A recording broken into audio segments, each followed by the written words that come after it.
Lalela-ke baba, uxolo baba wami umdala nami mama umdala. Sunubhalisiswa belungu. Sunubhalisiswa belungu la abathanda ukusebenzisa abamnyama. Ukwangibona umlungu eshawa $2. Ukhona umlungu engeke ngihambe naye eshawa $2. Yeah, ukhona sihamba naye. Ukhona hamba naye? Uphi? Uhamba nabanye. Uhamba nabanye? Ufakwe nje oyi-1 ukuthi at least kwazi ukuthi uthi why kuyi-1 why isebenzeleni ngona kodwa ngiyazi ukuthi manifika lapha ku-ballot paper ngiyazi ukuthi MK Msholozi.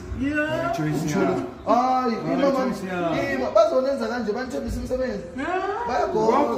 Wonke amaphathi yathembisa imisebenzi, bathembisa imali, kodwa alikho iqembu manje, iqembu elikwazi ukuthi manje lezi izinto zenzeke. Ulibonayo na ukuthi iqembu eliyaphambili. Iqembu labantu abamnyama, i-MK. Bathi kufotshwa ama-signature kule-MK. Kufotshwa ama-signature kuphi? Ayikho loo nto. Mina ngifuna ukusibuyisa kwe-apartheid nge-DA. Ngeke ungijwayele mina laba bafuna ukudla i-Cape Town manje kube yabo.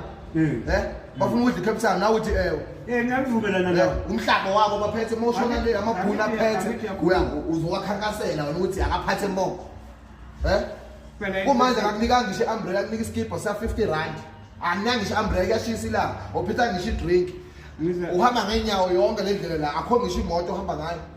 Hayi, masuphinde wena uzokhankasela lokho. Ubona ukuthi abantu kudlalwa ngabo basakuqhubana impilo yabo yokusigcilaza, yokusenza izilevu. Hayi baba. Mina baba ngicebisa ukuthi yazini it's fine because ubheke ukuthi fanele uthola amathuba ukuthi uthole umsebenzi and so on.